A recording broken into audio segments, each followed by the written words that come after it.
Warning. The following episode of Orsini's Uncensored Mind contains explicit language and adult content. The thoughts and opinions stated on the show are reflective of AJ Orsini and his guests exclusively. But seriously, guys, the show's called Uncensored.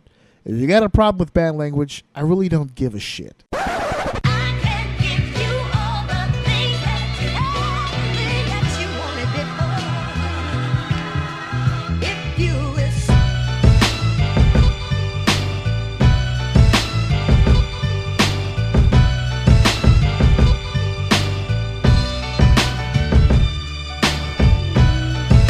Welcome to Orsini's Uncensored Mind, and now your host, AJ Orsini.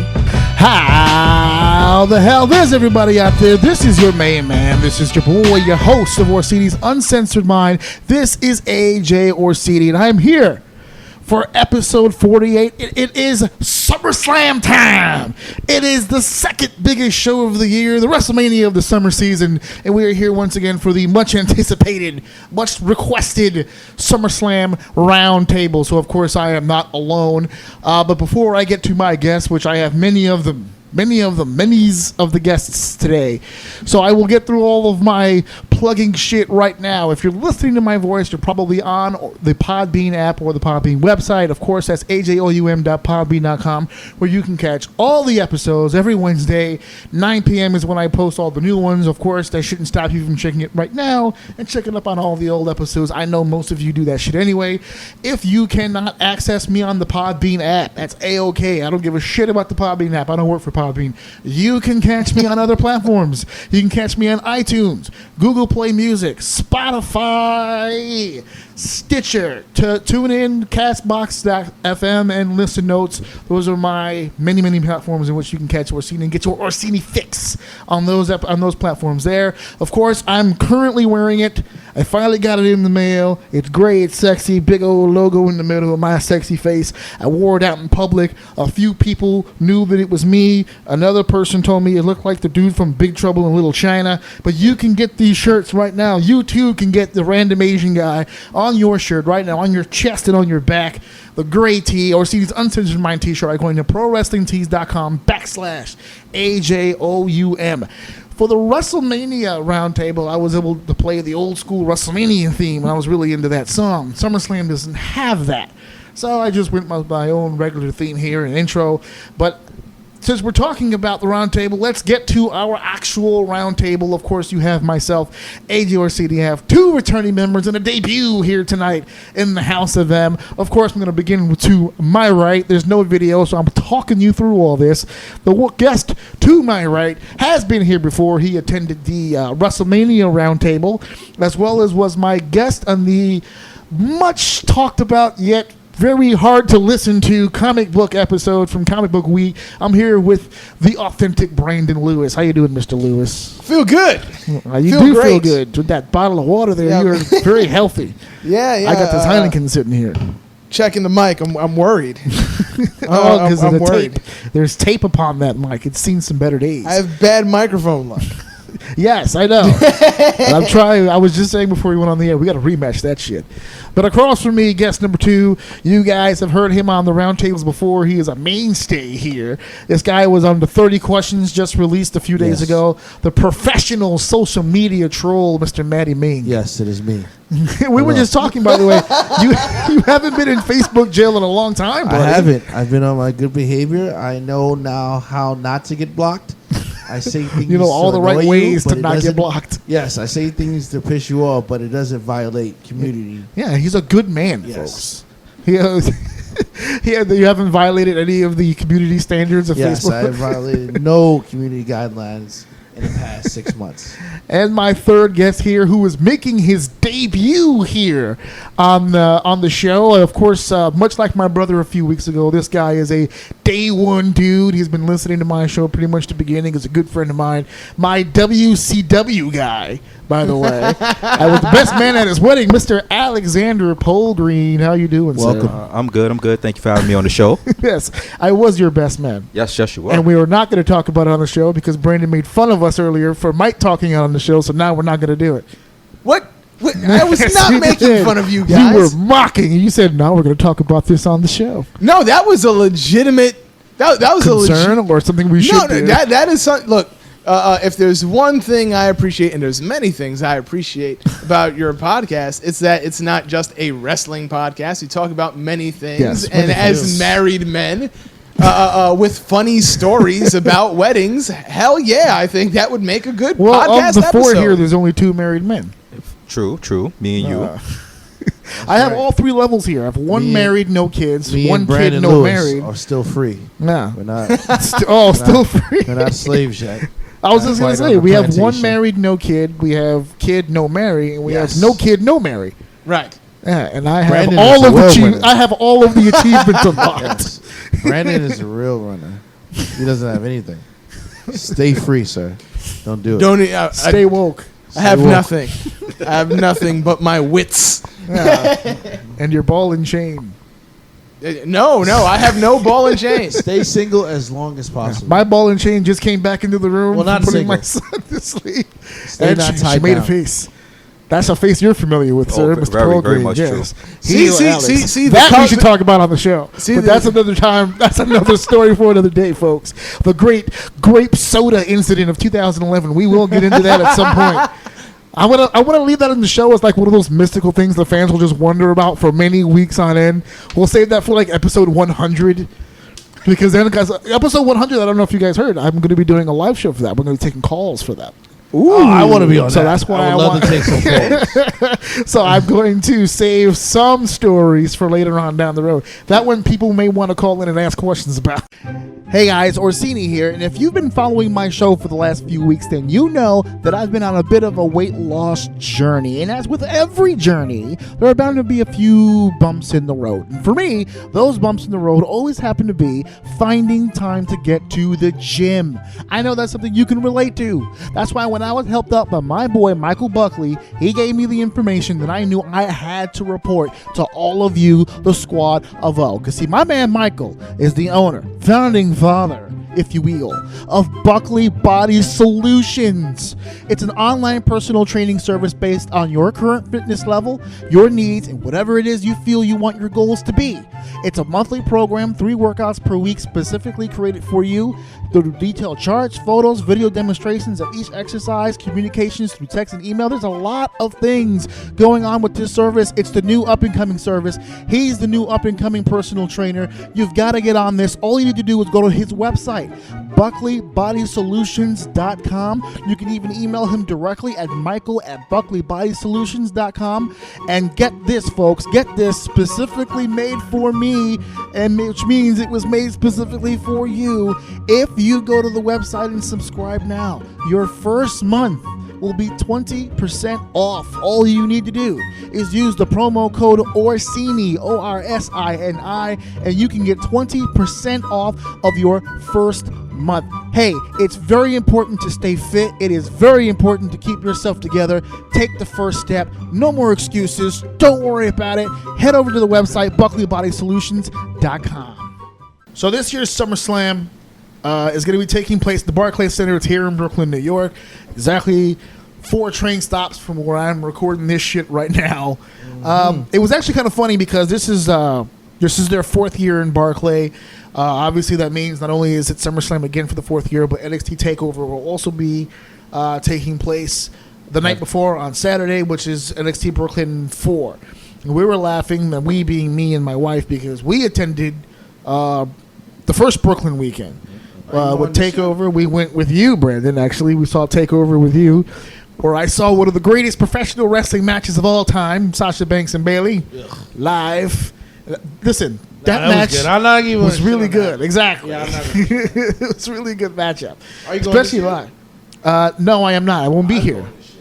I won't be here to go. I have floor seats You have floor seats. by the entrance. Look at you, buddy. Fingers to the face. That's what I'm gonna do. So this year's SummerSlam, there's a lot to get to here, a lot to unpack. Let's start off with, we're just going to have a regular conversation about it, and then we'll do predictions at the end. I'll let you guys know when it's prediction time. But we're going to start off in no particular order here, but I wanted to start off with something that we can really sink our teeth into, and that's a lot of these matches on the SummerSlam card are championship matches. We'll get into all the different championships along the way, but I wanted to start with two matches that are not for a particular championship. One of these matches has build up. The other one kind of has build up, but it's not really all that great. So let's talk with the one that everyone should be talking about, in my opinion. Daniel Bryan and The Miz finally going one-on-one after, let's face it, really 10 years of just really disliking each other on camera. 10 years worth, essentially, of all this shit. Daniel Bryan coming back from injury after a 3-year absence. The Miz is probably, arguably, one of the best heels in the business right now. The ultimate underdog against the ultimate bad guy. Let's talk storyline first. Brandon Lewis, you obviously know what I'm talking about because you laughed when I said 10 years in the making. Miz started off as Daniel Bryan's pro and rookie, and we used to have conversations about that live as it was happening, how much of a joke that was. This storyline, how do you see this panning out in the final build-up? Now it's finally happening, this matchup. I'm mad that I waited this long for it, but at the same time, I'm glad that it has this history. You know, when you think about great feuds, that package is going to be great right before. Yeah, there's a lot of material there to work with. When you think about like great feuds and people who are connected to each other, where it be like Austin and Triple H, or Austin and The Rock, or I normally associate Triple H with Mick Foley because I feel like they're, whether it be the King of the Ring or I think about these historic feuds that have built up for so long. That's what I think about when I think about Daniel Bryan and The Miz, that their careers have been so tied together. Inadvertently. I don't think it was always the plan, but they always managed to be around each other. And it's exciting for me, and I'm glad that this match is happening at SummerSlam. Like, this could have happened earlier. Yeah. You know, we got like a Team Hell No reunion real briefly. Well, there's a reason for that. I'll get into that later. But I'm glad that this match isn't like Backlash. I'm glad not some throwaway pay-per-view, an actual pay-per-view with build-up in history. like we still talk about the big four, even though there's pay-per-views every I think it's more a 5 now. I think Money in the Bank has become kind of a higher up pay-per-view. Doesn't even matter. It's like that. There's no right or wrong to that. That's an opinion, and people will agree or disagree. Yeah. But people always talk about WrestleMania, Survivor Series, SummerSlam, Royal Rumble, right. and I'm glad that this is happening at SummerSlam. Do you think they get a long enough program with this so it becomes one of those? I hope so. Long-lasting, much talked about feuds? I think it's kind of rushed. I think it should have. I wish it was at WrestleMania. I feel like it kind of rushed itself too. The only reason why I feel rushed is the Team Hell No thing. If they wouldn't have sent him so far left before they zigged right back into that right, because you can kind of see it building before Team Hell No. Right. They were kind of doing stuff to each other leading up, and then all of a sudden Kane. I wish it was for a belt. I don't think I still think there's time time though. They're still they still have a future. None of them are retiring. Well, did Daniel Bryan sign a new contract? I don't. It's not official yet. We don't know if he has yet. Not official yet. So maybe he's up in September. So we'll. I believe that's why they might have rushed it too, because I think it's a possibility Daniel Bryan might be leaving. So that's why I think they're doing so many matches with him. I have a question because my memory is not the best. Cena versus Roman Reigns, is that not at SummerSlam? No. What was that? I know that wasn't WrestleMania. That was a throwaway show. That was a throwaway show, like TLC or some shit like that. See, now to me that feels. But rushed. that was intentionally rushed. Cena wasn't planning on being around. He just wanted to get those matches knocked out. I mean, I feel like there's always reasons why things are rushed. Yeah, I think. Sorry, go ahead. I think Miz versus D-Bry would be great for WrestleMania. Yeah, but it's hard to plan so many of these things a year ahead of time. You don't know where people will be, especially if Danielson hasn't signed a contract just yet, or I don't know what the deal is with that. I think his contract situation determines the finish. But I think even if he's already signed one and it's just been kept really, really low, it's already been brought up in the promos. It's part of the story. And so it kind of works to have this match happen at SummerSlam instead of later on, because we don't know if there will be a later on.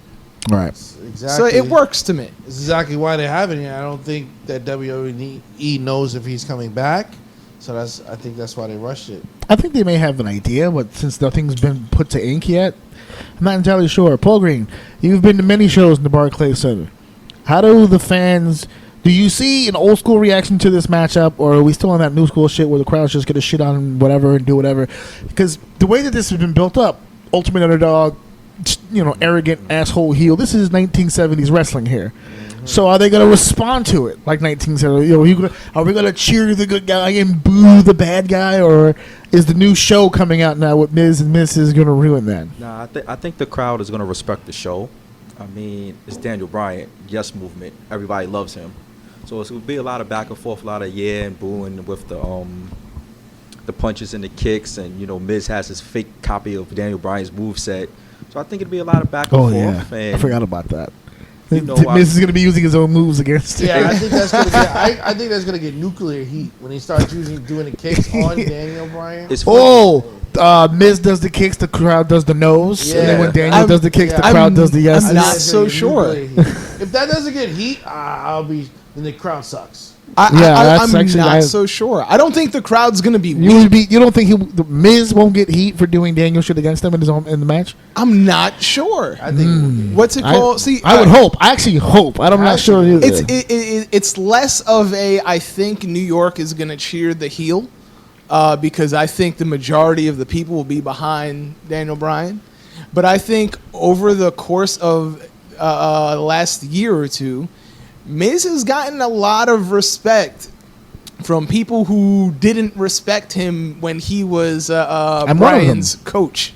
I'm one of them. Yeah, but I've never historically but been it's a more Miz than guy. more than respect. Like they Cheers. like him, like they cheer him, Yeah, I don't and he's think- I real. don't think- He's still really good at getting boos. He can still easily. He knows how to get heat. Right. But there's still just this small contingent that will. I think we're going to see maybe not 50-50 crowd, but like maybe 70-30. I think Miz's ability to play the line. Like, he's a heel by definition, and he does heel things, but I think he walks the line really well. Because, like you just said, when he wants to get heat, he can get heat. The problem is he doesn't always want heat. I feel like there's always some times when he comes out where he kind of wants adulation. And then all of a sudden he remembers, oh, I'm a bad guy. And then he does his heel thing, and he's right back to being booed again. Whereas Daniel Bryan, I don't think he could be booed for literally anything. It would be very hard to turn Daniel heel right now. I don't think anyone will boo him because they think he's boring or stale. But I can see Miz getting some cheers because Daniel's less exciting right now. In ring, he's still phenomenal, but I think he's never been the best promo. He's been a relatable figure, which is why he's such a great babyface. But he's never been a great promo, and Miz is just so entertaining. He's such an amazing promo. No, he had the crybaby promo. That was good. That was good. I laughed my ass off, and so did the crowd in that live, city. yeah. And if Miz can do that, get cheers while Daniel Bryan's in He the was ring, making fun of Daniel Bryan, and they bought it. They made fun of him with him. It was just like, yeah, that guy's a crybaby. But I think the New York crowd will get it that Miz is the heel and Daniel Bryan is the face, and I don't think Daniel Bryan. I don't think Miz will get any cheers. I think it'll be straight heel face because I think New York crowd is a smart crowd, so they understand that Daniel Bryan is the face and Miz is the heel. So I don't think he'll get any cheers. Before we do predictions on this matchup, I just want to state one more follow up to what I said a little while ago about I feel like Daniel Bryan's contract will determine the finish of this match because he's up in September. So I'm going to start with my own prediction by explaining my prediction. And what I mean is if Daniel does not sign a contract to continue and stay with the WWE, I actually see him winning this matchup.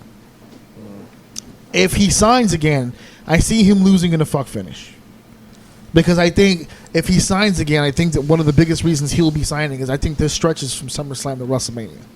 I think that final big payoff, and perhaps at that point we can interject some sort of a championship involved in it and have the big payoff, a la Jericho, Shawn Michaels, where they had this big feud and then they interjected the belt for like no reason for a payoff. I honestly think the opposite. I think if Daniel Bryan is not coming back, he'll lose.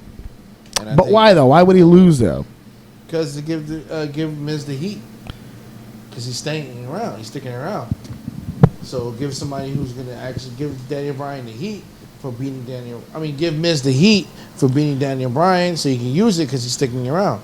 I don't think Daniel Bryan needs the win if he's leaving. No, he doesn't need the win, but if I don't know. I think his situation is a little different for everybody else. That his relationship with Vince is actually really, really good, and I think even if Daniel was leaving, I don't think they'd have him go out. Excuse me, I don't think he would go out with a loss. I think you're supposed to. I'm old school, and in wrestling, you go out on your back. But I don't think he's going to be done. Even if Bryan left, that's another reason why I think he goes out with a victory, because I think they want him to look good. Because even if he left to go somewhere else, or New Japan, Ring of Honor, or anything like that, I still see him ending his career in a WWE ring. Even if he left, because I think the only reason he would leave is for those fantasy matchups. I think Daniel would want to fight Omega. He'd want to fight Tanahashi. He'd want to fight all these different guys that he didn't get a chance to wrestle before. I think he would do a solid year, maybe two on away from the WWE, and end his career in the WWE. And if that was to happen, why would you why would you go out of your way to kill that momentum? You want to keep that momentum alive. It's a lot like Jericho. Jericho's doing that now. So that was my prediction. I gave two different options, but I will settle on one, and that being I do think he resigns, in spite of everything I literally just said 2 seconds ago. I still do believe that he resigns, and I think he takes the loss at SummerSlam. I think Bryan wins. I'm not certain that this is going to be a long feud, even though this is the match that's happening. I do feel like Bryan's going to sign, but I don't really want to talk about that as the... In my mind, he's already going to sign, and so I'm not thinking about what happens of what if he doesn't, or... I just don't see this feud continuing much longer. I think I see that after the 10 years and the talking smack and NXT and mid card, feuds anytime they've come across each other. Like now that we're at this moment at SummerSlam, we're gonna get one match, and it's gonna happen here, and that's gonna be it. Bryan picking up the win and moving on to the next feud. Yeah, Polgreen? I don't know. I think the WWE can get 3 matches out of these guys. I think Bryan resigns. I'm thinking very similar to that. I think he loses in a gimmicky fashion. Maybe the wives get involved with the finish. Nah. At least he said, But I don't doubt the possibility. But they can extend this feud definitely to at least Survivor Series. I think the wives getting involved will take away from the actual match. I think that's the point. No, you don't want this to be the standard. Plus, if you're going to continue the program. Maurice did used to wrestle. Yeah, but she also just had a baby. Well, Bree did It's been a couple months. Her maternity leave's over. I'm joking. However, maternity leave is a real issue that needs to be addressed. Hold on, time out. Not here in New York, it's not. Babe, didn't we just win some sort of battle in the education field about getting maternity leave now? So that's a different podcast. I just wanted to say my piece. That's for political purposes. And for that episode, I need Pombo to be here. Oh, y'all haven't heard that name before here on the show. I need Joe Pombo here for that shit. All right, guys. That's Daniel Bryan and The Miz. Of course, this is one of the singles matches. Not really for anything. There's another singles match. This is going to be a short conversation about this match because it's Finn Balor versus Constable. I can never say his name without tugging my shirt. Constable. Baron Corbin. Finn Balor versus Baron Corbin. 2 people. If you take those 2 names and tell me that was a mid-card boxing match in 1930 over in the UK, I would have believed it. Complete with nickname. Here we are, ladies and gentlemen. Finn Balor going one-on-one against the Constable Baron Corbin. I can completely see that. But that is actually a match taking place tonight on SummerSlam. Finn Balor versus Constable Baron Corbin. As far as the backstory on this, I really don't know why the fuck they're fighting, even though I've been seeing the feud develop over the last few weeks. All I know is that they've had a few matches. I don't understand the thought process of building a high-profile match with the match. Like, Finn Balor and Baron Corbin have already fought on Raw about 3 or 4 separate times in the build-up to this SummerSlam matchup. It's like, how do you promote my match the best? I know, with a match. That's the best way to do it. So I don't really know what's happening in this matchup, nor do I really care. So I can go right into the predictions if you want. Yes. This is a throwaway matchup here, to be honest with you. I don't even know. Just give them something to do. Maybe give Finn something to do, because I don't definitely free show. Might be, because I don't have this listed in any particular order, so it might be. But I go with Finn Balor on this one. I think Finn Balor. I don't know. I don't really care. Because it's such a throwaway. I just got to give the win to the babyface. I don't know. Brandon. Finn Balor, because I think the Constable has picked up the last win. Yeah. So 50-50 I think booking, baby. Yeah. So I think Balor is going to get it back, and that's it. I wish there was less promotion for this match. I wish it was. I wish it was. You could literally dark match it, like put it on while Renee Young is talking. No, I feel like when we were younger and WWF wrestling had, the free for all. No, there was just very few hours to promote every match and every feud, and sometimes there'd be a match on there that you didn't know that was going to be on the show. It was just all right. Here's this match happening. Yeah, and we're looking at you, the Sultan. You wound up. you wound up in a lot of those matches. So for this one, I hate pretending that there's something to care about. I just wish that it was, hey, here's a match that you didn't know you were going to see and today. Again, we're not here disrespecting the two performers. We just don't like the fact that I respect Finn Balor, and I even respect Baron Corbin. We're joking about this because it's funny, but at the same time, I think it's laughable these two motherfuckers are in this situation. I get it. There's 11 other matches on the fucking card, but it's like, these are two really high-profile fucking guys, and it's just like they did a little skit. I don't know if you guys saw this. They did a little skit on Raw where like Baron Corbin made an actual like doghouse or like a dollhouse or whatever, and he was like calling it the Balor Club. Like it was just weird fucking. I don't know. This fucking feud is weird. Ming, who's your prediction for this match-up? Oh, Finn Balor. Finn Balor. I think we're all going Finn Balor. Polgreen? Finn Balor. All right, across the board. Too sweet, me brother. No, I do not. Actually, that's an inside joke. Let's explain that for just a second. I hate the Too Sweet. I hate it so much. I hate its guts. If I could put Too Sweet into human form, I would do so and then quickly decapitate it quickly after. Just to end this fucking thing. I fucking hate it. So that's why he said that, to pluck at my fucking nerves. Speaking with plucking with my fucking nerves, the next match is for the WWE Cruiserweight Championship. Who cares? As the champion who was champion for now. Enzo. Enzo. Oh, he's back, right? Cedric Alexander, who's an amazing performer, fuck you, as champion, goes against Drew Gulak. Folks, before we even get into who's going to win this matchup, do you guys believe, we will start with you, Polgreen, do you guys believe that the 6-year-old tweet is going to play a factor in this here matchup? Wait, James Gunn, director of Guardians of the Galaxy? He got James Gunn. Oh, what? You didn't know? You didn't hear about this? No. You didn't hear about Cedric Alexander? He had to make a public apology for. Well, apparently 6 years ago. Okay, this is how deep motherfuckers get on Twitter now. They went back to 6 years ago. All right, they scrolled for days on end to find something on this guy. 6 years ago, he made a joke with he was part of a thread going back and forth. Right. And you know the old pedo bear meme, the pedo bear. Yes. Okay, so there's a meme with pedo bear that says it's not rape if I yell surprise. Surprise! That's not nice. So he was having a conversation with another female friend. They were on Twitter going back and forth. And he made the joke, hey, it's not rape if I say surprise. And for some reason, this one comment from 6 years ago warranted a big fucking eruption on Twitter and a public apology. Well, didn't somebody else say something else too? Like, it's not rape if she's awake or something like that? Yeah. Somebody else followed Was it Ty Diggler or something? Ty Dillinger. Yeah, Ty Dillinger. Ty Dillinger also commented on this, who also had to make a public apology. Perfect 10.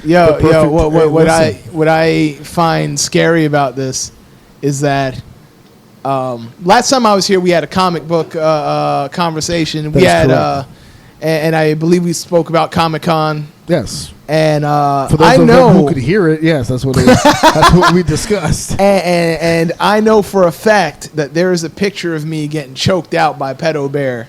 Yes, from there Comic-Con. is. Yes. So you better remove it immediately because someone's going to find it right now and you're going to be out of a job. Yeah.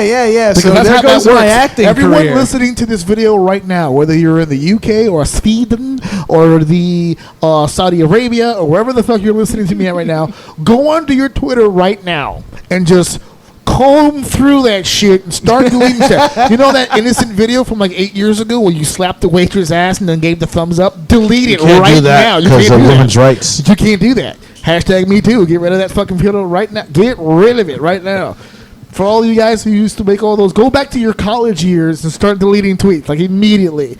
Any of those hashtag I'm fucked up right now tweets, get rid of them. Get rid of them. Random drug tests coming your way. Do you guys think this is going to figure into Ming? Do you think that this is going to figure into this? Does Cedric Alexander lose the belt to Drew Gulak for absolutely zero reason because of this? No, I don't. I don't think so. You think the WWE is going to slap him on the wrist? I mean, it's 8 years ago. Six. This is why I don't have Twitter, because I would be in trouble. You're on Twitter, though. You just don't use it. I have a Twitter, but I know not to use it. Yeah. I know not to use it.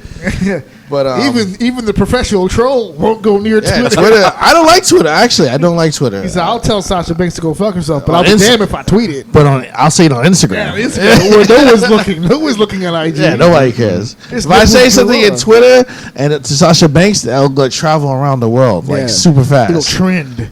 No, but yeah, sure, it can trend. But I feel like they can't punish him for that. But I feel like they will. I don't know. I really don't care about this match. So, but maybe less I kind of maybe they don't take the belt off him. I still think Enzo's going to come back and win somehow. He's going to come back. It's the real one, son. He's going to be busy SummerSlam. He's the real HOG. He's the real rape joke. He is the real rape joke. Yes, but he was acquitted, so it's not a joke anymore. It's fact. Well, he was never acquitted. He was never tried. Okay, well. I bet you he did try. That's how he wound up in that situation in the first place. Oh, come on. He admitted to having sex with her. It just wasn't rape. Well, yeah, he did. It was his consensual penis. Listen, right? a girl can't. Go ahead. It's not rape if you feel surprised, right? No, it's not. It's not rape if you brag about it on social media. Well, okay. Maybe there's some truth to that. Especially since it's like the Kobe case where she cried rape, but she came to the court with panties with 8 semens on it, like 8 different semens. It's like that's 7 semens too many. It's the same thing. It's like you can't crawl rape and then tweet about how you've been fucking niggas over all the time and being all grimy and all kinds of shit. That didn't help her case at all. Should have just sat there and shut up. She probably would have got paid. But now he coming out here rapping about penises and shit. I don't know. The real one, son. Ladies and gentlemen, Google that shit for you. But everyone seems to be on the same page. You, Polgreen, I did start with you. Did you have a pick for that? Alexander? Cedric Alexander. Cedric, Brandon. I'm gonna go with Gulak just because. Dabba Gulak. Yeah, man. Plus, we have a soft spot for Drew. It's Drew. I know the guy. We know the guy. Not gonna pretend like we're friends or anything. Plus, we ain't sending each other messages. I'm a little disappointed we didn't go further with the PowerPoint stuff. I know he might have disliked it. I was digging the PowerPoint presentations. Big PowerPoint. A 6-point power presentation. The dude is goofy. The dude is a really funny guy. He's a ripper. My first time meeting Drew, I was really actually annoyed with him. Yeah. You know who you weren't annoyed of? Paul London. No, because Paul London he's a best friend. is his best friend material. We're following each other on Twitter and Instagram. We message each other every now and then. He's a good guy, Paul London. That Paul, he's best friendable. Best friend indeed. Best friendable kind of guy. Again, we're inside, so I'll explain. I don't even think these two guys know. No. So we're cool with Paul London, right? We've done shows with Paul London. He's more cool with Paul than I'm cool with Paul. I've worked with more shows. More shows, right, exactly. So the one show that we're talking about is we were doing, I think it was a House of Glory show. Yeah. And we just happened to be waiting for the ring and all that stuff. And I'm sitting there talking to Brandon, and Paul's coming in with his bag, and he obviously notices Brandon first. because he's worked with Brandon the most. So he walks over to Brandon, shaking his hand, he shakes my hand, he's like, hey guys, how you guys doing?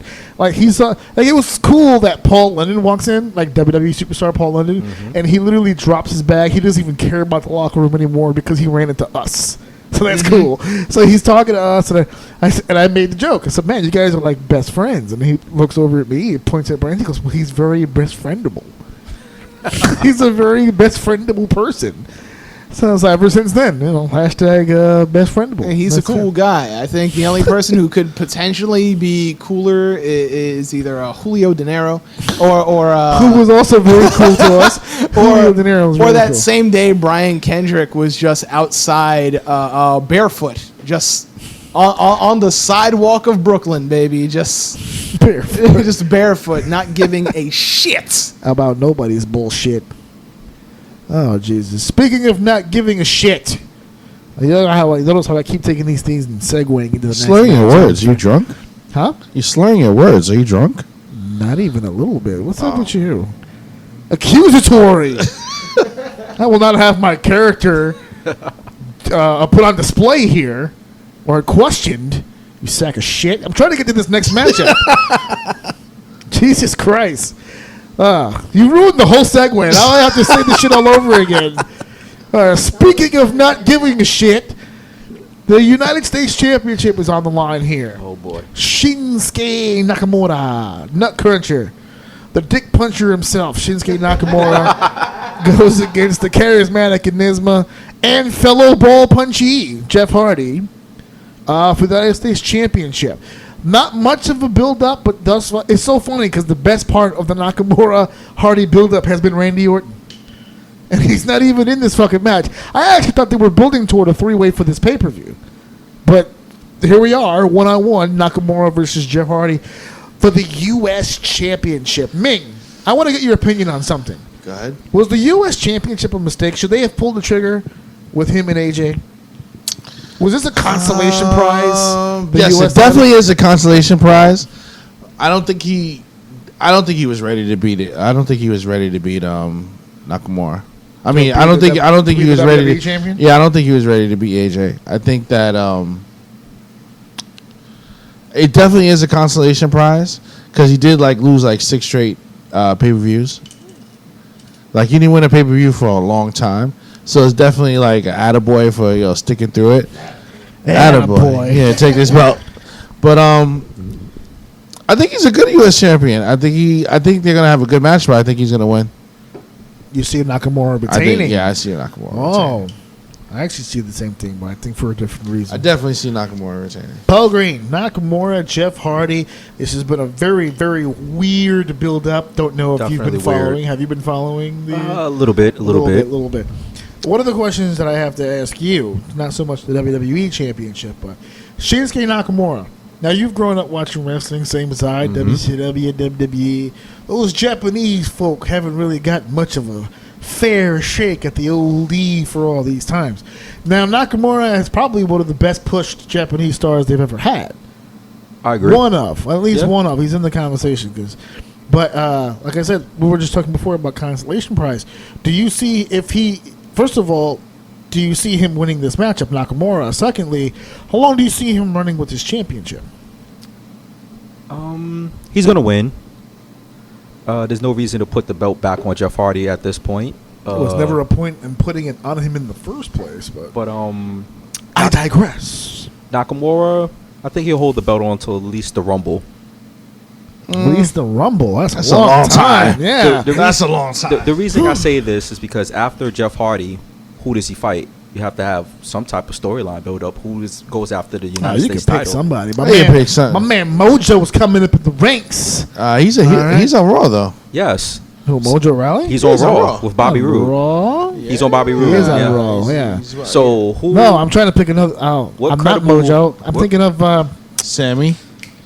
No, not Sammy. Sammy's out for a while, dude. He's got 2 torn rotator cuffs. He's out. No, I'm mistaking him. Somebody else from SmackDown. Fuck. I'll figure it out. Who do you have on SmackDown to really go after the United States title? That's a sure. You can put anybody in there. Oscar. Yeah, Oscar. Exactly, Oscar. Because first of all, Asuka Nakamura would be dope. They should date. For the record, that would be dope. Why would just because they're Japanese? Yes, exactly. And make more beautiful Japanese. Put them babies. together. They can be strong style couple. If The sex would be happens, I amazing, want money. man. I'm suing WWE. Strong style couple. The strong styles couple. Yeah. Well, first of all, Kairi Sane, the other member of her little quartet over in Japan, got signed. They got 2 more of these chicks coming in through the Mae Young Classic.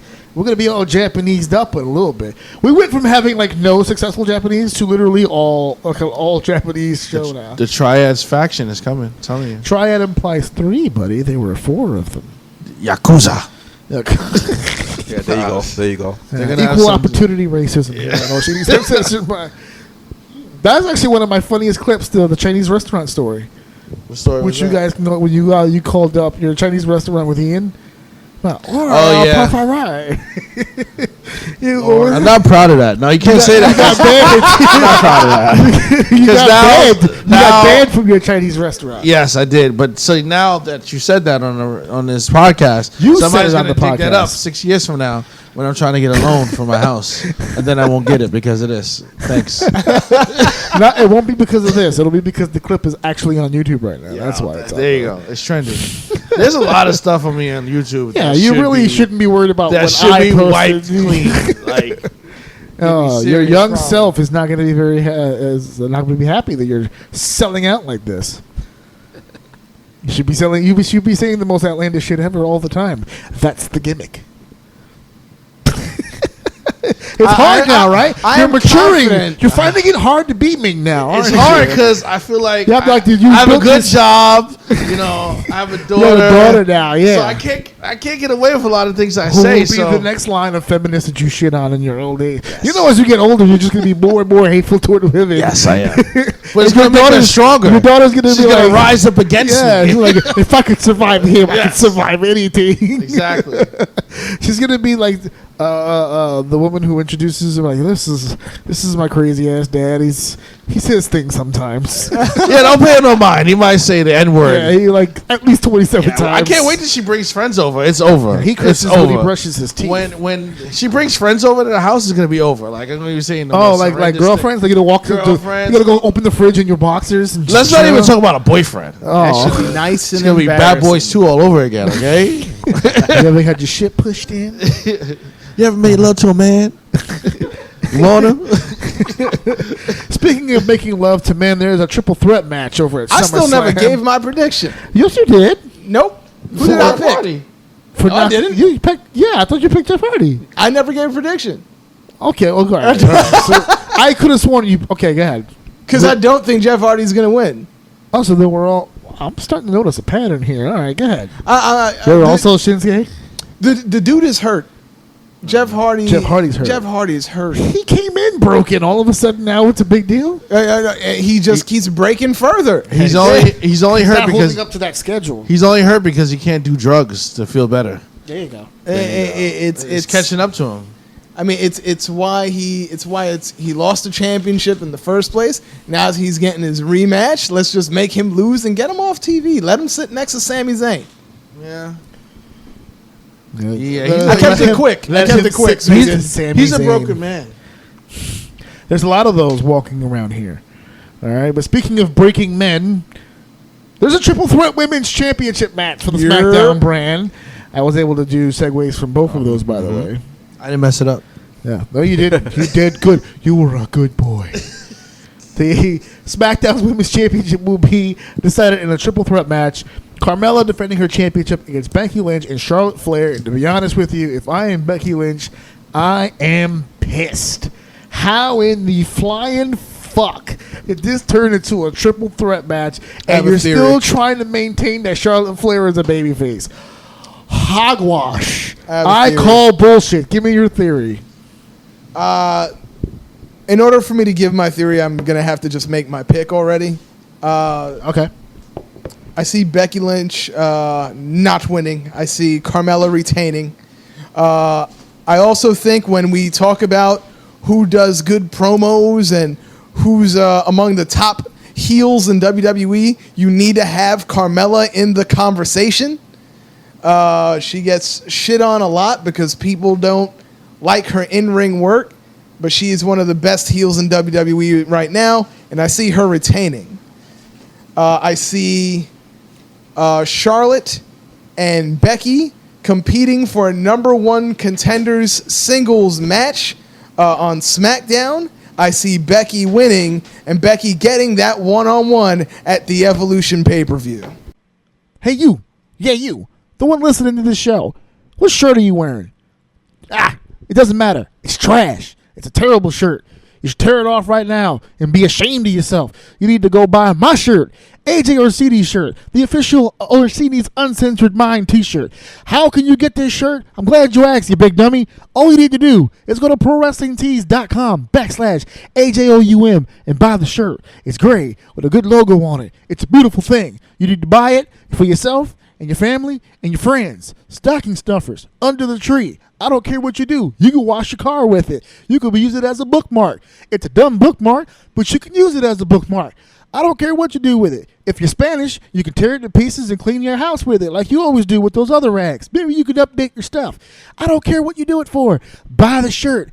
prowrestlingtees.com/AJOUM. To be honest with you, everything you just laid out sounds perfectly fine. But there has been this feeling ever since the brand split. Okay, Becky was the inaugural SmackDown Women's Champion, which was the way to go. She should have been the first champion. But time has gone on, and she's just been beaten and beaten and beaten and lost and lost and lost. And while she still maintains this fan favorite feel, at what point do we get to like you laid it out? Now she becomes number one contender. She gets that one-on-one chance at Evolution, right? When we get to Evolution, are we going to even give a shit at this point about whether or not she gets it? Like we've waited so long because she finally wins, and now she gets like a golf clap. It's just like, all right, well, it's about fucking time because this has been going on for a while now. We've been waiting for forever. I don't think Becky's reached the point of no return. The fact that people are cheering for her at the ladder match, the Money in the Bank ladder match, shows me the people still care. They care about her maybe more than anyone else, and they didn't have to, because you've already seen people turn on Bayley and you've seen people turn on Sasha, ain't turn on Becky. I think part of it is because she has been pushed to the moon. You know, you talk about the 4 horsewomen. It feels like Charlotte, Sasha, and Bayley. They just get pushed to get tired of seeing their damn faces. Becky never got that same feeling, and so she's kind of been. It feels like player coach all the time. Yeah, I feel like because she has been pushed to the moon, and it's the thing that saved her. It's the thing that kept her from, instead of it taking off her luster, it kept it fresh. Yeah. And maybe she'll get her shot even before, because the Evolution pay-per-view is at October. Yeah, is in October. Like so maybe she'll win it at the next pay-per-view, and maybe Evolution will be Charlotte versus Becky one-on-one. But I don't see. I see Carmella holding on, and I want her to hold on because I think she's a great heel. She is a great heel. Your thoughts on Carmella in this role right now? 2 wins over Asuka, defeats Charlotte on the cash-in. Is Mella money right now? I mean, she's still learning the ropes. Every time I watch her wrestle, she's getting. I don't want to hear learning the ropes as champion though. She's the champion. Shouldn't she already have knowledge of the ropes? She's so bad, she's good. She's. I mean. Look, we are far, far away from the times of like when Hogan won his first championship when he was past 30. Yeah, same thing with Randy Savage, past 30, already deep in their careers, veterans before they win it. They got to a point where they deserve to be champion. Yeah, it's like now we're at a point where you don't even have to be a veteran to make it into the WWE. You know, it's like people starting their careers in the WWE. Yeah, you get your developmental deal. You spend a couple of years maybe behind the scenes, or maybe if you're really lucky, you might get called up to NXT. Immediately. You don't have the Ty Dillinger 6 years behind the scenes was he before like, you get like on his third run as a performer for WWE? Yeah, so. It's We're talking about you, Gavin Spears. Carmella's someone who's of this new crop of people that don't spend 10 years in the industry before you're in, and now because she doesn't, we're left with this feeling like, how can this be? Asuka was undefeated for almost 600 days. Charisma goes a long way. Yeah. She's in the right place at the right time. That's all it is. She's just they need a heel, and she's the type of heel that. Yeah, remember we were doing 30 questions, we couldn't come up with a heel female. I know. We couldn't. There's no other heel on SmackDown. Who's other heel on SmackDown? Who's the other female heel on SmackDown? Well, there's no other heel. I got a feeling there's about to be another one. Probably Becky. Ooh. Yes, I see typical WWE. I don't care. Is that your prediction turn. here? Yes, I'm going for Becky Lynch heel turn. But Carmella doesn't take the SummerSlam. pin. I think Becky taps Charlotte in the heel turn. Hell no. Taps her best friend. But wins the championship? Wins the championship. That won't happen. Mella gets her rematch at the next pay-per-view. Becky retains, and then Charlotte, Becky at Evolution. Makes sense. Charlotte has to stay hot and fresh for Ronda Rousey. She is not taking no pins, no losses like that on pay-per-view. But even still, like even in your scenario, you're leaving Carmella completely out of the finish here. She loses the title without Gets her getting pinned. her and mandatory rematch. That'll be her rematch clause. Hey, I didn't lose the belt. I think she turns heel on Charlotte after Carmella retains. After a Carmella retains. Yes. Okay, that's different. That's what I think. I think Carmella retains. But you still see a heel turn. I still see a heel turn. She needs a heel turn. Brandon? No. Bless you. Nope. I can understand keeping Carmella, semi-fresh for I mean not Carmella, I'm sorry. What's her face? Charlotte. I can understand keeping her fresh for a little bit, but I don't see her winning. I don't see Becky turning heel. I see Becky getting a little bit of love until it's time for her to lose it come WrestleMania season. Because I agree. I don't think she's going to hold it for that long. I just think it's time for her to get a win. It's just not going to be at this show. Carmella versus Becky is the future. Carmella holds on. So we got one Becky and two Carmellas. I don't think I lay in either direction. I can't see Charlotte winning it. That's the only thing. I hope she does. I can go either way between Becky and Carmella. I don't see Charlotte winning it. That's like the one prediction that I have. But if I gotta lean in one particular direction, I'm probably gonna lean toward Carmella because I think the Evolution pay-per-view is where everything's gonna be flipped on its fucking head. I think right now they're at cruise control. As a matter of fact, for everybody who's online bitching about the fact that the women don't get enough time on the main shows to promote said pay-per-view, my prediction about that is actually as we get closer to October, you're gonna start to see a whole lot less women's matches. Thank God. Because I think they're going to want to keep these ladies as healthy as they possibly physically can leading up to Evolution. Because Evolution, I'm pretty sure everyone's going to just fucking go all out. Are you going? Crazy. I am going. Ugh. I'm going. I told you I was going the first time we talked protest. about it. Yes, I remember, yes. Explain. Go. I was asked about that by somebody. Explain what you mean by you're going in protest. How will you be I'm going to have picket signs. Okay. I want an all-men's pay-per-view now. It's only fair. We've had all-men's pay-per-views. They showed women on the Titantron. You pissed them off. You pissed off the prince. Wait, so you think Evolution's going to be Sans Guy all the way around? There's going to be no men's commercials? I think James Ellsworth will make an appearance. Well, he's in the women's division. He's probably get destroyed by 50 women. He'll take all their finishes. Who does the commentary for Evolution?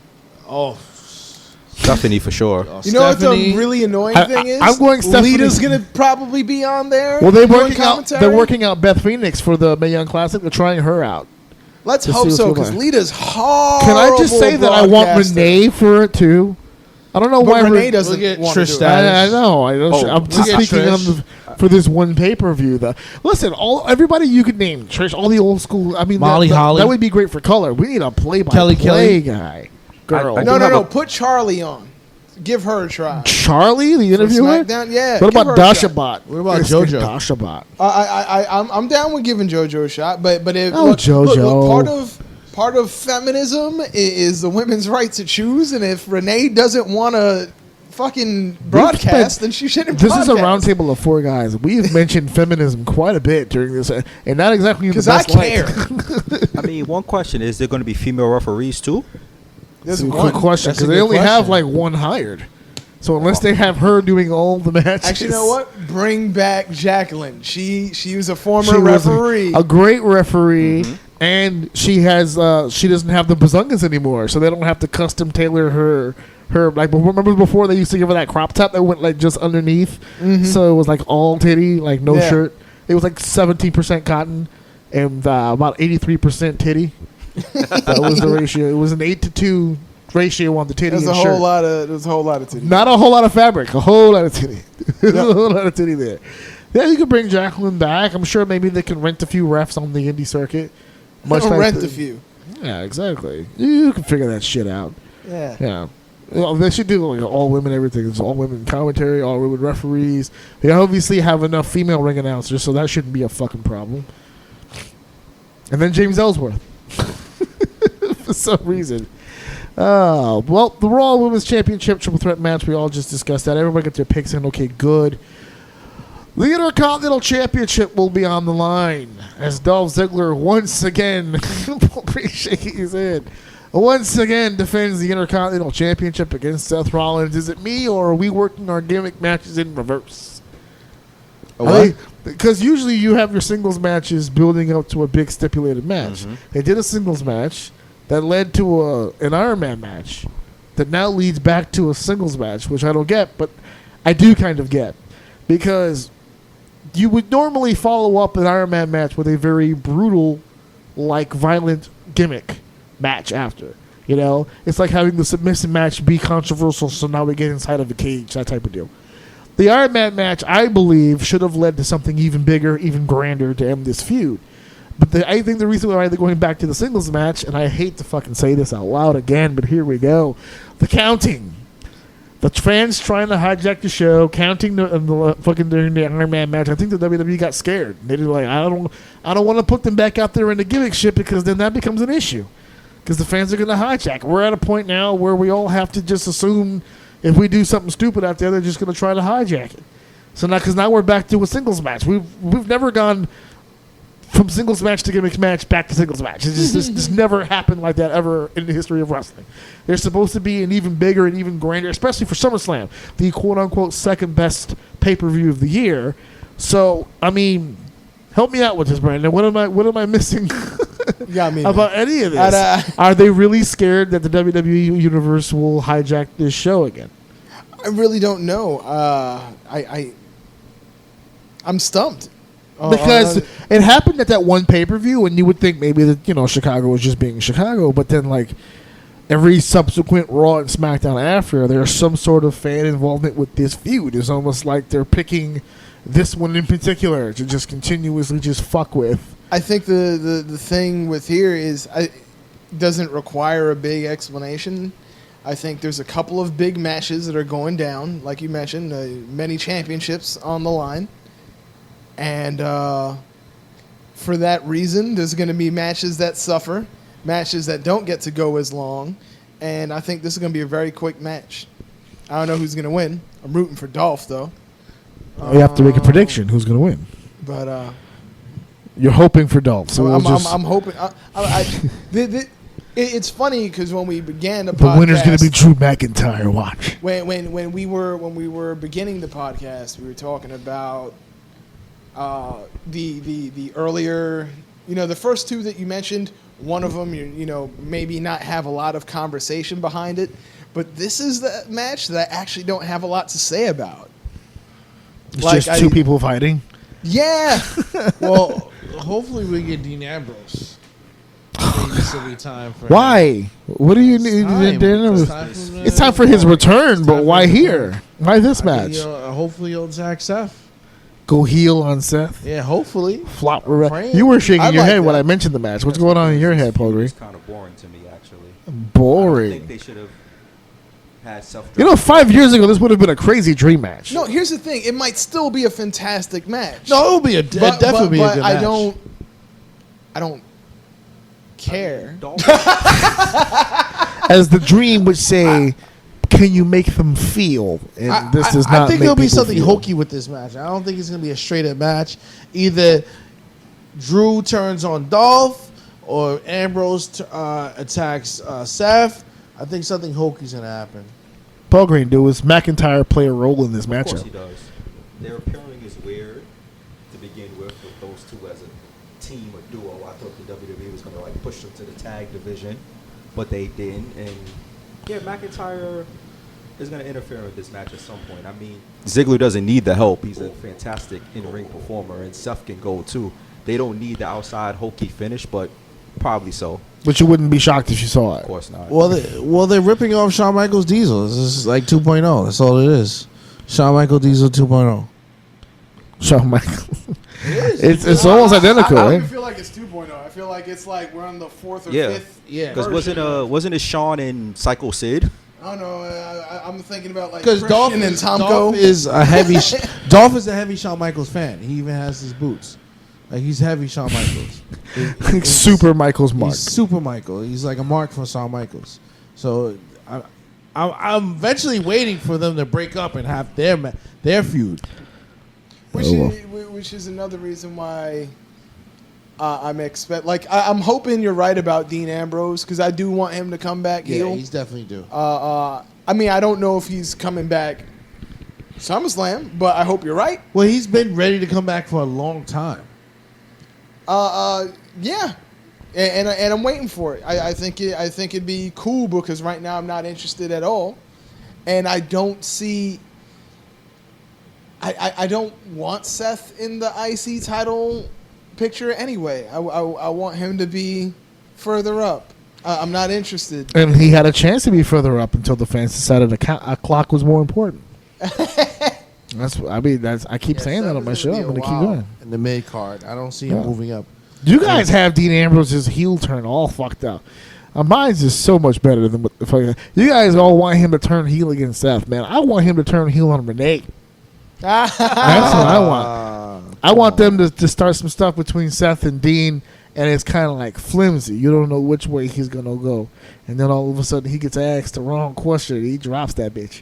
That's what I'm waiting for. I just want to see him in Can't trunks. make fun of. I just want to see him in trunks and go back to wrestling mode. Oh, God. You want him to be John Moxley? I think it'd piss off a lot. It's like, he's the renegade. He's got his jeans and his wife beater on, and I think it'd be. Which, by the way, the wife beater and jeans is not new gear for him. It was practically his CZW attire for all those death matches. He wore the same fucking outfit. There was nothing different about. I mean, I never said it was new gear. I'm just saying. No, I'm referring more to the criticism of people like the difference between his jeans short wear, his jeans and his trunks versions of him, and I'm like, they're kind of the same person. Plus, I kind of missed the fact that he used to come out to Sweet Caroline. I don't know if you guys know that, but that was actually a pretty fun time. I don't know. Go heel, piss off fans, wrestling trunks instead of your damn jeans, and. I think it'd be a good look. I don't know if it's going to happen. I just want it to. Well, let's go Dolph. Let's talk about some stuff that. Wait, did you give your final overall? I said Ziggler. Ziggler finish. Yeah, you guys hokey shit. That's what you guys said. Well, we're just talking about some hokey shit. The WWE Tag Team Championship on SmackDown will be on the line as the Bludgeon Brothers do, again with the shaking of the head. The Bludgeon Brothers will be defending their championship against the New Day, and we still with this 3-man bullshit. So the Bludgeon Brothers are listed as Harper and Rowan, of course, but then it says defending against the New Day, and it has all 3 members listed: Big E, Kofi Kingston, and Xavier, because you never know which pair you gotta fight. So I guess we can go right into the predictions, Polgreen. Who? Because again, not much story to talk about here. Who wins this matchup? Bludgeon Brothers have been underwhelming. I think New Day. You think they've been underwhelming? Yeah, I think New Day in the upset. How can the longest reigning tag team champions in WWE history winning a tag titles be an upset? The Bludgeon Brothers have been running through almost every tag team they've faced so far, even the Jobbers. So I think, I hope they beat the Jobbers. In a shock finish, I think it probably would be Big E and Kofi as the team, and I think they're going to shock and win, and then lose Tuesday night in a rematch. He's got a New Day title-changing Ming. Who wins this matchup? The Bar. Between the Bludgeon Brothers and New Day, the Bar will be winning the matchup. Isn't the Bar in it? Isn't it? No, they lost last night. They lost. It was a tournament. Yes, they lost. Number one contender. Yeah, how is the Bar not in this matchup? I think the New Day win because they feud with the Bar. Oh, Brendan, Bludgeon Brothers or the New Day? He chuckles. I don't know, man, but I agree. I do think that the Bludgeon Brothers have been underwhelming, which is a shame because I was really hoping that maybe we'd see. I like big tag teams, man. I liked Chronic and WCW. I like. Oh my god! You know, and that's your opening. You said you were wondering when you were going to WCW. I like the acolytes, like when everyone talks about Edge and Christian and Dudley Boys and Hardy Boys. Man, I was an APA dude. Hell yeah! And so always pounding ass. And so when I see the Bludgeon Brothers, I was like, oh, they gonna beat the shit out of some people. And they just wrestle them. Yeah, that's it. They just wrestle them. It's kind of sad. They just wrestle them. That's it. They started off when they were fighting the Jobbers. They were beating people up. Yeah. But as soon as they got into the ring with like the actual superstars, they just beat them up. I'm still gonna I'm gonna give it to the Bludgeons. Yeah, the Bludgeons. I'm gonna give it to them. I will also give it to the Bludgeons, mostly because I don't really give a shit. I just don't see them losing it right now. For reasons. The New Day, yeah. New Day's been tag team champions for forever. They're gonna win again. Yeah. As long as they keep making money and selling shirts, I don't see them splitting up anytime soon. Hell no. This next matchup, that's a different team. I'm definitely opening this to Ming first. What is this? Because Ming has to tell the story, the great fairy tale, what's really happening, and of course, it's a singles match for the Money in the Bank contract. Braun Strowman going against Kevin Owens. Ming, what is the deal with this storyline again? He's bullying. Who's Braun bullying Strowman who? has been bullying Kevin Owens. He's the helpless heel. He's a helpless defensive heel, and it's not right. Why can't he be a star? That's why Kevin Owens is going to win. And he's going to get the briefcase. Now, before the last time Matty Ming was on the show, it was 30 questions, and we did it before. It was just before the Extreme Rules pay-per-view. You made some predictions for that show. Pretty much all of them came true. What was your Kevin Owens prediction? That he would take a huge spot, and he would be off Raw the next day. It happened. Now, he wasn't off Raw the next day. He was off the Raw. No, he came. He did the promo against Braun Strowman. He shot a promo, but he didn't perform. Actually, he hasn't performed since on Raw. When he did predict the big spot, of course, being Kevin Owens chokeslam, top of the cage. For no reason. Straight to the announce table. That's the first thing we're going to talk about because in my memory, and perhaps somebody in here can change my mind, cage matches and Hell in a Cell matches are two different matches. I've never seen anyone from the top of a regular cage standing, not like hanging off or dangling, standing full body height on top of the cage and take an actual choke slam bump from the top of said cage through a table. We've seen Mick Foley being thrown off. Rikishi took a choke slam off the Hell in a Cell. We've never seen it off the cage. Am I wrong about this? Does anybody have any recollection of someone getting choke slammed straight from the top of the cage all the way to the fucking floor? The closest to that is probably the choke slam from the top of the rope through the announce table that Undertaker did to Shane. Yeah, that is very close. That was pretty sick, though. Yeah. It's as devastating as that was. The one spot it reminded me of, and I don't know if anybody here remembers, Val Venus and Rikishi in the cage. I was just thinking it. When Val Venus took the Rikishi splash from the top of the cage, all 400 plus pounds. Val Venus had no choice. He had to keep his job. Double money. Vince was like, if you don't take this, you're fired. Double pay. Yeah, he had to take that. What happened? You didn't want to resign? Kishi. Splash Yeah, you better take this. Much respect to those two. I don't feel like they get it. Well, like Rikishi gets to show up and get respect and love because Yeah, Sean's a bit of an asshole now. The whole Trump pot thing, but Sean Morley, yeah. Rikishi did it for The Rock. He did it for the people. I did it for The Rock. He did it for the Rock. You know what's funny? As funny as the voice we just did now wasn't actually Rikishi. It was The Rock's promo about him. Yeah. Remember he was like, "I did it for the people. I did it for The Rock. I did it for The Rock." I did it. Shut up, you thought wearing fatty. That was a good promo. This is just some Backstreet Boys. I want to play that promo. I want to play that promo now for the show. Predictions: Braun Strowman and Kevin Owens. Strowman. Strowman retains the Money in the Bank. Clean win? Actually, yes. Clean it has win. to be. Nope. Yeah, why? Because he's a baby face? No, because if he gets counted out, he loses the thing. If he gets disqualified, there will be no weapons in this man's hands. He doesn't need weapons. His hands are weapons. That's why Kevin Owens is going to win, because they keep hinting that if he wins by, count out, disqualification, he gets the briefcase. That's why I think he's going to win in some kind of You think he's going to make Braun Strowman disqualify himself? He's going to win in some kind of he's going to trap him in some cage or something, and he's going to get counted out. Something like hokey. It's the word of the day. So this is going to be the hokey pay-per-view. It's a hokey.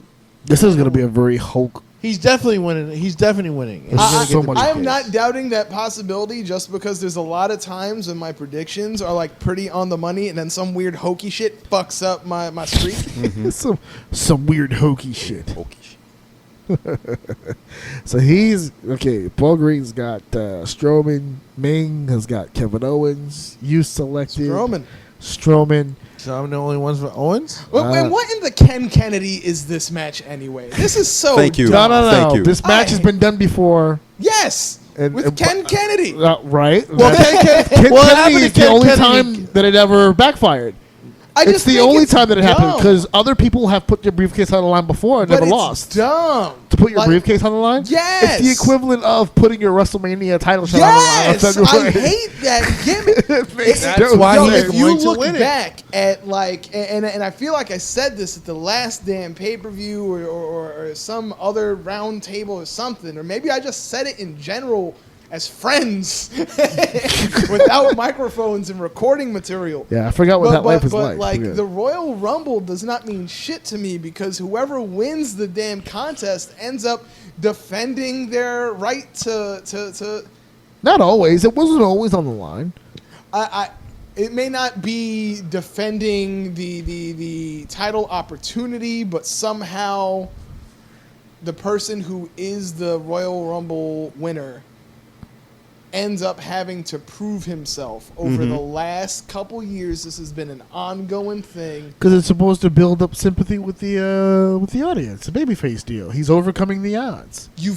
There was a time where if you won the Royal Rumble, you just went on to the championship. There was also a time where winning the Royal Rumble didn't send you to WrestleMania. Yes, but anger. It's just, what's the point then? Like, it's like, all right, you have this contract. It's like, so you have this guaranteed shot that at the championship, and there's a very high probability you're gonna win the championship. Do you want to prove you're a man, though? Well, the best delivery of that storyline to me, and I always bring this up, is Shawn Michaels, Owen Hart. Now remember, before he won the Rumble, Owen Hart knocked him out in Syracuse. Not Syracuse. He fought the guys in the bar at Syracuse, but Owen Hart knocked him out with an insecurity kick. Remember? Gave him the concussion, took time off, or whatever.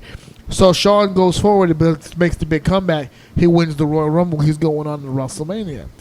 Always in the back of Shawn's mind is this deal with Owen Hart. So Owen Hart just kept egging him. He's just like, hey, remember I knocked you out? He was playing the big heel role. He's just like, hey, remember I knocked you out? Hey, don't you want to get redemption? Don't you want to, like, he kept pushing this pressure on him to get revenge. Like you said, you want to prove yourself as a man. So he put the opportunity on the line, confident that he would beat his opponent, and he did. That's what I'm saying. It's worked the other way before. Whereas it's not always like it's on the line and then we just lose it. But I don't remember. We've had briefcase Royal for Rumble belts. Shot being put up for grabs against Sean? women. Yes. No. The WrestleMania title shot was on the line. That was the reason why they took the match. Yes. Okay, I did not recall that. That is a piece of wrestling trivia there, people. No, we've had briefcase versus belts. RVD as the briefcase against Shelton Benjamin for the Intercontinental title belt. I've seen things like that, but at least that way I feel like you've got equal stake in this. Yeah, it's like I don't see a reason why Roman Reigns had to fight Daniel Bryan. It's like, the yes movement versus the. It's like, no, stop it, just stop. It's like, I just beat 29 guys to win this opportunity. Let me put it all on the line against just one individual. It's just dumb. That's why he's going to lose. And Kevin Owens will get the briefcase. I still think Braun's going to win, but you know what? If you're right. I'm right. Good for him. He fucking deserves it. Oh, the WWE Raw Women's Championship is on the line. Alexa Bliss will be defending her championship against Rowdy Ronda Rousey. And, of course, because it's a women's match, we will start with Ming. Ming, your thoughts? Women. I think Ronda... women and bullying are your topics. Will you also be protesting this matchup? No, I think Ronda's going to win. Clean. Clean win. Clean. For Ronda Rousey. It should be a good match. I think she has a better opportunity for having a good match here than she did maybe Alicia Fox. I thought Nia was the perfect opponent for her because Ronda doesn't have to slow up for Ronda. She can essentially beat the fuck out of Nia and it would be all right because she's got a little meat on her bones. She could take that. I don't see her getting physical with Alexa Bliss. I think she will. You think Alexa Bliss is up for it? Alexa Bliss can take it. Bump around for a Ronda Rousey? She can take it. I don't know. I know she can take it. Oh. Can she withstand the punishment for Ronda Rousey? That's the important part here. Or do we see a Natalya heel turn that allows Alexa Bliss to walk away with yet another win with the championship on the line? I mean, that's a possibility because they've been hinting at that for a long time. Everybody thinks it's going to happen. That's why I don't think it's going to happen. So I think everyone thinks it's going to happen. That's why everybody's waiting for it. Everybody's waiting for it to turn. Everybody's waiting for it to turn on Ronda. I don't think it's going to happen. Outside the box thinking. Polgreen, your situation here with Bliss and Ronda Rousey. You think Ronda's ready for this? I think Ronda's going to win. SummerSlam, part of the Big Four. It's a big moment for her. I think she's going to win and win clean, too. Wow, 2 clean wins for Ronda Rousey. Brandon, where do you stand on all this nonsense? I don't care. What's up? Well, you can't come on the fucking round table and tell me you don't give a shit. You know what? So I was watching a lot of clips today in preparation for this podcast. It just made me realize how much I still prefer SmackDown over Raw. Even now, yeah. And I'm looking at when I compare the SmackDown's Women's Championship, and I'm invested in that. And I'm not invested really in this one. I don't know why, but if I could point it out, if there's one thing I can definitely say that rubbed me the wrong way, it's watching Ronda Rousey give an armbar to Alicia Fox that looked like shit. Like it made John Cena's STF look fantastic. It was just bad. And so I'm looking at this match and I just feel so weird that it's happening so fast. I think Ronda's going to win, and I'm not happy about it. I think Ronda has to win. How many championship matches are you going to put her in where she comes up empty? It kind of ruins the whole build-up. She just had her first Raw match. Yeah. And, when we talk about things being rushed, I feel like Ronda getting a title shot and her winning, to me, that's something that feels rushed. It does. We felt Leo rushed. It feels rushed. You're saying that it feels rushed now in SummerSlam, and just remember, this is going to be her second opportunity. Mm-hmm. She wrestled for this championship already. That was fucking rushed. It was the first month. It's all rushed, but I understand that she's probably with the company for a limited time. No, 3 years. 3 years is not limited. Yeah, three years is limited. Like that's a standard contract, but I don't know if she's gonna stick around after those 3 years. I don't. That's fine. You can still utilize her. What else is she gonna do? 3 years doesn't mean I give her a title shot in 2 months. Well, what else is she gonna do? This is the beginning of a Brock Lesnar contract here. She's not wrestling every week. All she's not. From now on will be defended on the boxing schedule. Well, yeah, man. I disagree with you there, Orsini. Wow, how so? I told you I was going to segue a WCW moment. Oh, the Giant won his first ever match, and he won the title, the world title. He's not the only one. There have been others. Brock Lesnar won it in 5 months. There's been other people who've done it. But you're talking about, you're bringing up elite company here. And I don't know if Ronda Rousey is in that company just yet. When you saw the Giant Star Power originally, you can't make that motherfucker the TV champ. That's not going to work. If you're going to put a belt on the Giant, he's going to be the world's heavyweight champion. Well, there is no secondary women's It was the same deal with title Lesnar. belt. Look at Lesnar. When Lesnar walked in the door, you're like, it's a matter of time. You're talking about guys who, like Kurt Angle won in his first year. It's fucking Kurt Angle. Like, you know what I mean? Like, people who win that championship in their first year got to be on that level. So unless you're trying to explain to me that Ronda Rousey is in that elite class already, I don't know if I buy that. She looks good so far, but I put that more on the agent than her. Whoever's putting her matches together was fucking brilliant. Because they're using her in exactly the way that she needs to be used. They've incorporated some of the pro wrestling stuff into her mixed martial arts shit. It's perfection. That WrestleMania match was great. The Nia match was actually pretty decent. The Alicia Fox thing was garbage. I don't know what that was. But hopefully they can put on a better match at SummerSlam with Alexa Bliss. No, you're right. She's had some good matches. I'm not going to deny that. And I do think she's going to win. I just... When I look at the SmackDown women's division and I see that title feud, I'm underwhelmed. Raw got me underwhelmed. Raw. Monday Night Raw. We have 2 matches left. I will go to the one match that I have to actually start with you, Brandon, because I get this one. Yes, you're going to start with you because actually this is a 3-person thing really, but she's not holding a mic. But this is the one day I swore I thought I would never see. Oh? And these are the words I swear to God I never thought I would ever say.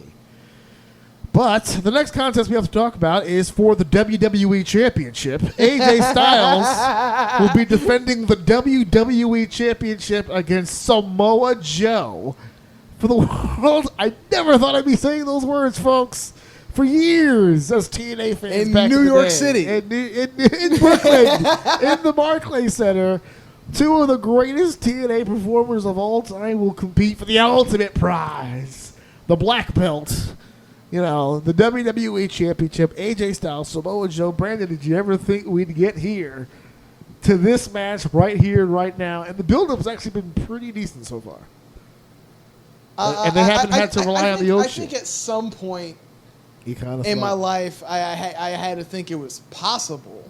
But when we were watching way back, way back when we first met, no. I was an AJ Styles hater. No. He had his Boo. He still has his southern drawl. He had no facial hair. He had a ridiculous outfit. And I was like, wait, hold on. Didn't he have bangs when we met him? Yeah, man. It's like, mom. hold on, wait, let me get this straight. You're telling me that the jobber tag team guy from WCW, Air Raid, Air Raid, that guy Air Styles is the WWE champion. Is the TNA guy? He's the guy in TNA. Get the fuck out! I was so happy when like guys like Ken Shamrock and Ron the Truth Killings, were. And when I saw AJ for you guys, when I saw AJ Styles being treated like he was the guy, I didn't buy it then. No. So no, back then I would have never seen this coming. But over the years, it became a real possibility. These were, as NXT was signing all these top level guys, you really had to have this conversation about, is it possible? And even then, it was still some doubt because it's still WWE. So it's like, oh, they're probably not even going to let Samoa Joe use his real name. Hey, I mean, they're not. I don't think his name is Samoa. I'm still It laughing. is. It's on his social security card. I'm still laughing to this day when he got signed. People were suggesting names for him, and they were like Joey Samoa. Yeah. Joey Samoa. And for AJ Styles, it was like CJ Fashions. Come on. All these different ideas. Polgreen, you didn't grow up in the TNA era. You heard a lot of it from Mrs. O and myself over the years. But now our reality from 10 years ago is now your reality today. AJ Styles, Samoa Joe. As someone who did not get a chance to really follow the TNA stuff before, what is your impression of this matchup just from their WWE career so far? I mean, good matchup. Great matchup, actually. Joe is a monster heel. Yeah. AJ... He sweats when he promos.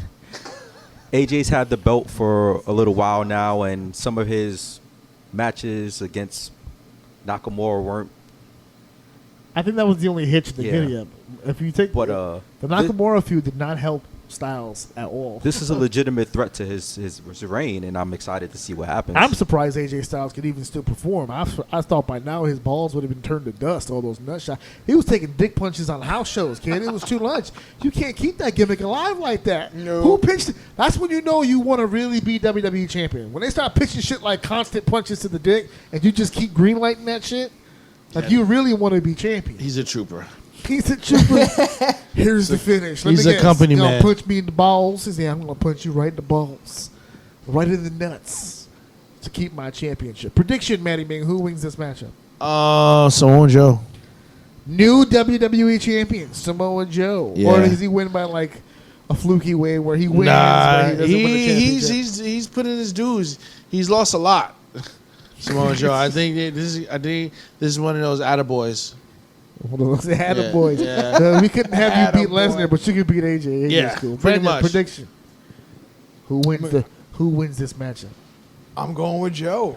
Samoa Joe, And- new champion. And I'm really, really excited because I think the only reason I wouldn't want him to win is because I want AJ to have a great championship match on a pay-per-view.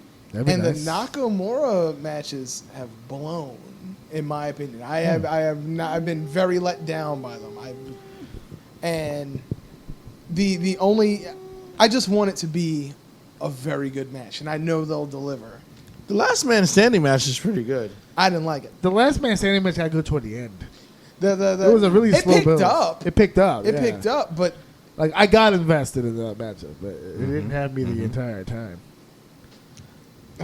but Joe, and this should be the main event. It won't be, but it won't should be. That's why I didn't name It it. might. that. You never know. Nope. No, we know. We know. Polgreen prediction. You said. I think you said I go with Styles retaining. Styles retaining. I am also with Styles retaining. I think this guy goes to at least the Royal Rumble with the belt. Because if he does, it puts him in certain territory with a certain guy. I made a hand gesture. This is not video; it's audio. But I don't want to get that out there. I'm just saying. I champion can, for a long time. I can see this being a Ric Flair, Ricky the Dragon Steamboat sort of deal where they trade the championships. Yep. I can see that. forth. Oh God! Cause who else is AJ gonna feud with after Samoa Joe? Literally anybody. He's AJ Styles. No, I think this will be the feud On that we SmackDown, wanted. there's nobody else for him to feud with. I think Daniel whatever your Bryan. fantasy dream matches were of They saving Nakamura that versus one. AJ, we're gonna get with AJ For versus WrestleMania. Joe. Probably. It's it's gonna live up to it. You think they're gonna finally take the handcuffs off, let him go?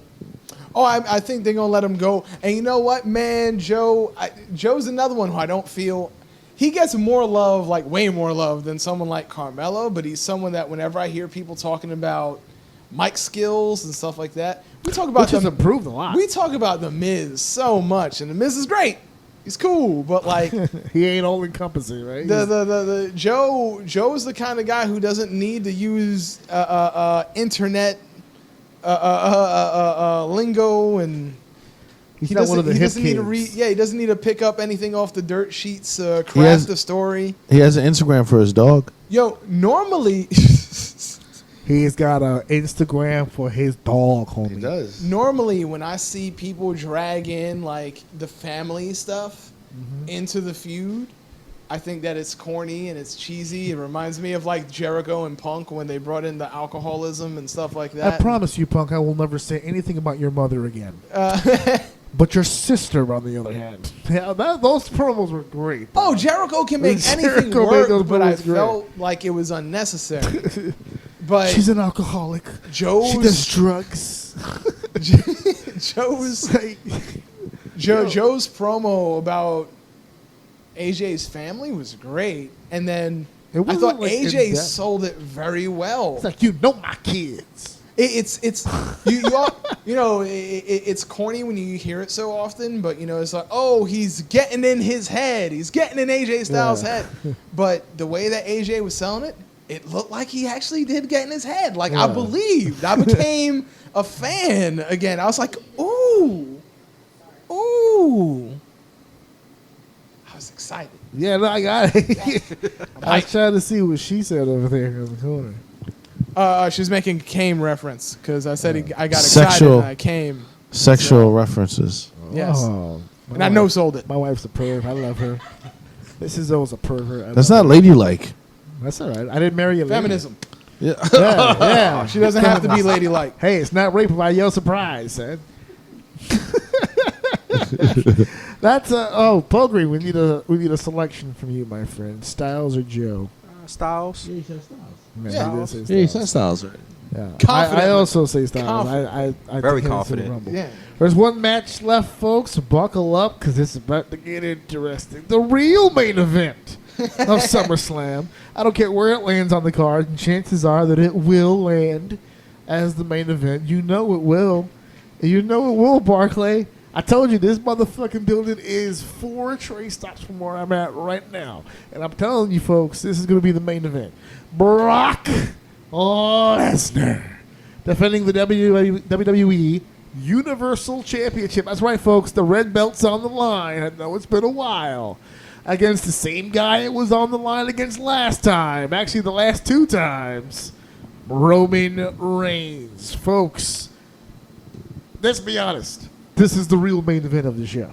Absolutely. This is the one that everyone's going to be talking about. All of you people shitting on this match on the internet, it's all you're going to be talking about. It's all the buzz. It's going to be all the rage. Mm-hmm. People are so pissed off at Brock Lesnar right now, they're actually cheering Roman Reigns on TV. This is a thing that is happening now. I don't know. There were a chance of we want Roman as Raw was going off the air. That is tremendous heat. And you know what's funny? The battle that John Cena had for years to get over, if Roman eventually does turn the crowd, man, would I be pissed off. It's like, really? I could never turn him, and he got him. He got him turned around. I couldn't get a Brock Lesnar on my side. Brock Lesnar is actually so fucking hated. Polgreen, have you been keeping up to date with all this different stuff? Talk to me about your thoughts on the Heyman part of all this. Are you buying into this shit? Is Paul setting us all up here for the big pay-per-view? No, because they ran this same gimmick a few years ago with Brock Lesnar, where Heyman and him split up and Heyman turned and cost him the championship. I see the same thing happening again. That wasn't a few years ago. You're talking about 2001, 2000. You going? Oh, 2003. 2003 Survivor Series. My God, 15 years ago. Yes, long time ago. But when as old as new again, you see him, Heyman getting his revenge on Lesnar here and costing him the championship. But okay, but you don't see him managing Roman Reigns, do you? No. Thank God. But I am so sick of hearing about that shit. I have Reigns winning the match, but I don't have Reigns being the champion at the end of the night. Yes. I believe Braun Strowman will be the champ by the end of the night. Well, Ming, I pass to you because according to you, Kevin will have. I think Kevin will have it. But do you still it's either Brock Lesnar retains or Roman wins and Kevin walks out. Cashes out on Because Roman? Roman Reigns is a lovable loser. Like, he's always going to... Roman Reigns is a lovable loser? He's always going to lose. Not a whole lot of love going He's gonna win, and then eventually it's going to get taken right away from him. I can see them doing that. Because now that they're actually cheering for him, that will be another way for people to cheer for him. Now, it's not... They won't cheer for him. I think WWE's finally is paying off for them that...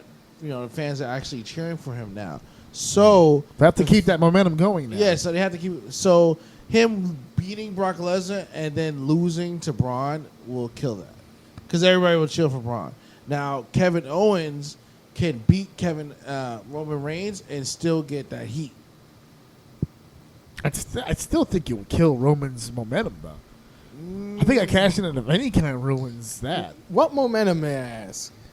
Well, that he's getting cheered by the fans. That's the momentum we're talking about. Yeah, that he gets cheered by the fans. Your input on all this, Brandon. What's your thoughts on all this? What's causing all this? I'm hoping that Paul joins Roman. No, not like managing Roman, dude. Yeah. No. It's a possibility. I need desperately. It's not even that I don't see it happening. It's just, God, I would hate Roman shows up on Monday. I just need something different to happen with Roman. I can't. Roman shows up with Paul on Monday. Heel turn is fine, but Paul Heyman? Come on. Or maybe do like turn with Paul on the night of, and then like on the Raw after SummerSlam, like he shits on Paul. I don't know about the future. I can't. I just Paul need. Heyman. You can't see Roman Reigns showing up on Monday with Paul Heyman in his suit with a haircut. Oh my God, no! Yeah. Come on. Yeah, I'm with it. Yeah. Come on, you can't see that. Like a whole new look for Roman Reigns. Roman needs a whole new look. Roman needs a whole new everything. Start wrestling in trunks. I don't see that happening. The old Leah Kay outfits. Listen, that can happen. That can happen. Anything can happen with Paul Heyman there. So I remember. She grabbed the microphone. I remember one of the questions that Renee asked was, okay, so if you're not with Brock anymore, who are you going to go with? And his reaction is, what? I just can't go on anybody. So I think he's going to take some time off, because weren't there rumors saying that Raw and SmackDown were going to be combined? Like regularly? Yeah, like as one show. And why not I have haven't him as heard the this. general manager? The pay-per-views are together. I don't know about the regular. No, I don't know. I was hearing some rumors that they were going to be together. They've done the general manager thing with him before, though. But that's just, that fits, because as he said, why just put me on with anybody? But general manager of which brand? If they're together, it'll be both. Oh, like an overall GM for both. That's Hulk Hogan's. Hulk Hogan. Hulk Hogan's gonna Listen here, brother. Oh man, I can't see. I don't want to see Paul Heyman anybody else. We had our failed Paul Heyman guys already. I don't see it as a failed. I don't think Paul would want to do anything where he's just a manager. I don't think he would do something where it'd have to be interesting. Paul doesn't need the job. You have to use Paul Heyman in the most successful way you can. He's not there to prove anything. He doesn't give a shit. And I don't see. I think after Brock roughed him up, and the interview with Renee Young where he cried. Renee Young asked Paul, is like, so who, you don't think there's any way, that Roman could win? He's like, no, not against this Brock Lesnar. Unless, and then he walks off. And I think that unless means that the only one who can stop Brock is Paul. Is Paul. And I'd like to see it happen, because I need the championship off of Brock, and I need Roman to have a friggin' change. And I think this is the easiest way to do it. I like the Roman Reigns heel turn. I actually predict that he will win the championship. I just don't want Paul Heyman on him. I don't want Paul on him. I don't want Paul on anybody. Hey, maybe Paul won't even stick around, but I can see Paul at least helping him get that win. Jesus Christ! So, who did you have again, Polgreen? I had Strowman by the end of the night, but I had Reigns winning the match. That's right. You also Reigns had winning the match. Yeah. Well, I think everybody here. This is it then. Everyone here has. I feel it's just bad. a matter of a heel turn or not at this point. I think everybody here has Roman. I feel bad. I think you were looking at the list of all of our predictions and thinking that we'd be a lot more varied, but no, I did think we would oppose on most of these, but for the most part, I think we're all using some sort of line of logic here, so it's all right. Those are the matches here for WWE SummerSlam 2018. tease. All right, guys, this was the SummerSlam Roundtable. I want to thank you guys for downloading. Thank you guys for sharing. Thank you guys for listening. And, of course, thank you guys for enjoying episode 48. Enjoy SummerSlam tonight. At my house. Listen to my daddy so. Or see the extra line.